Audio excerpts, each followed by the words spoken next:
Minasyaitonirrajim. Bismillahirrahmanirrahim. Assalamualaikum warahmatullahi wabarakatuh. Salam sejahtera untuk kita semua. Tabea. Ketemu lagi bersama saya Ibu Marni Wagola, Guru Pendidikan Agama Islam di SD Muhammadiyah Ambon. Apa kabar anak-anakku sekalian? Semoga kita semua dalam lindungan Allah Subhanahu wa taala. Amin ya rabbal alamin. Sebelum kita mulai pembelajaran, jangan lupa berdoa agar COVID-19 cepat berakhir. Anak-anakku, apakah kalian sudah siap menerima pelajaran hari ini? Oke, jangan lupa siapkan pena dan buku dan tetap dalam keadaan sehat dan ceria. Oke anak-anakku, sebelum memulai pelajaran, ikuti Ibu melakukan salam PPK. Salam PPK, cerdas, berkarakter, menyenangkan, luar biasa, hebat. Alhamdulillah, anak-anakku, jangan lupa kita jalankan protokol kesehatan yang dianjurkan oleh pemerintah, yaitu rajin mencuci tangan, menjaga jarak, jangan lupa keluar rumah pakai masker, jaga kesehatan, jaga pola makan, terus berdoa dan tetap semangat. Alhamdulillah anak-anakku sekalian yang saya rindukan dan saya cintai. Jadilah anak yang selalu jujur kepada kedua orang tua di rumah. Jadilah anak yang soleh dan soleha, yang selalu berbakti kepada kedua orang tua di rumah, supaya menjadi contoh teladan yang baik dalam keluarga kita. Karena materi kita hari ini adalah keteladanan Rasulullah Sallallahu Alaihi Wasallam. Tujuan pembelajaran: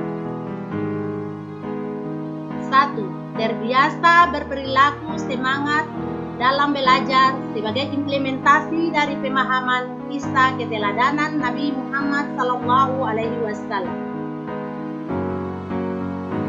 2. Mengetahui kisah keteladanan Nabi Muhammad Sallallahu Alaihi Wasallam. Berikut materi pembelajaran. A. Keteladanan Rasulullah Sallallahu Alaihi Wasallam. 1. Nabi Muhammad Sallallahu Alaihi Wasallam Al-Amin. Kalian tentu sudah mempelajari kisah 25 Nabi. Nabi Muhammad Sallallahu Alaihi Wasallam pasti disebut sebagai Nabi ke-25 atau Nabi terakhir. Nabi Muhammad Sallallahu Alaihi Wasallam sejak kecil sudah menjadi yatim piatu. Oleh karena itu, beliau sangat mencintai anak yatim dan menganjurkan umatnya untuk merawat, mendidik, dan mencintai anak yatim. Di samping itu, Nabi Muhammad Sallallahu Alaihi Wasallam terkenal sangat jujur. Sikap jujur tersebut sudah diperlihatkan sebelum beliau diangkat menjadi rasul. Pada usia remaja, beliau diminta bantuan oleh pamannya untuk membawa barang dagangan Siti Khadijah binti Khuwailid yang kaya dan dihormati di kota Mekah. Pada usia 35 tahun, Nabi Muhammad Sallallahu Alaihi Wasallam bersama-sama dengan orang-orang Quraisy diminta untuk memperbaiki Ka'bah. Ketika pembangunan sudah sampai ke bagian Hajar Aswad, bangsa Quraisy berselisih tentang siapa yang mendapatkan kehormatan untuk meletakkan Hajar Aswad di tempat yang semula.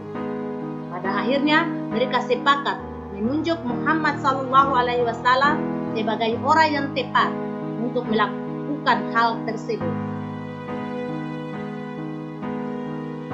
Oke, berikut B. Sikap terpuji Rasulullah Sallallahu Alaihi Wasallam. Tujuan dakwah Nabi Muhammad Sallallahu Alaihi Wasallam adalah untuk mengubah keadaan masyarakat jahiliyah menjadi masyarakat yang sejahtera berdasarkan agama tauhid. Misi kedamaian dan kesejahteraan hidup tersebut bukan hanya bagi bangsa Arab ketika itu, tetapi bagi seluruh alam sampai sekarang dan akhir zaman. Nabi Muhammad Sallallahu Alaihi Wasallam selain mengajak kaumnya untuk mengutamakan kemurnian akidah dan selalu menyembah Allah Subhanahu wa taala, Beliau juga menanamkan akhlak terpuji yang membawa kebaikan manusia hidup di dunia hingga akhirat.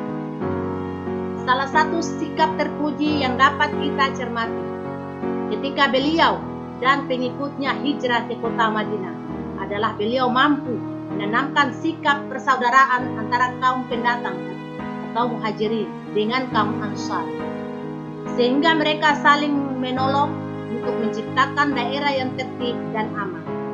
Di samping itu, masyarakat berperilaku sopan santun sesuai ajaran Rasulullah SAW. Sebagai umat Nabi Muhammad SAW, kita harus menjunjung tinggi ajaran beliau. Misalnya kita menghormati orang yang lebih tua dan menyayangi orang yang lebih muda.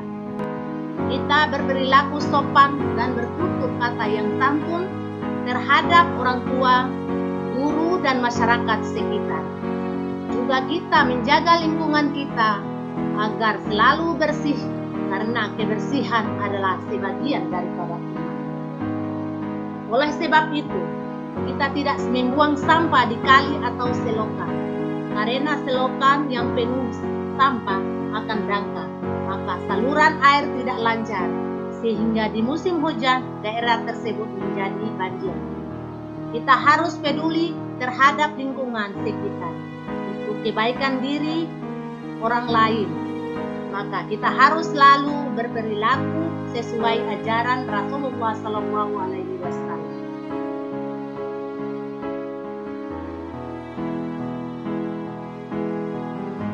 Oke, demikianlah pembelajaran kita hari ini. Semoga anak-anakku bisa memahaminya dan bisa mengaplikasikan dengan baik. Akhirul kalam, fastabiqul khairat. Wassalamualaikum warahmatullahi wabarakatuh. Tabeya.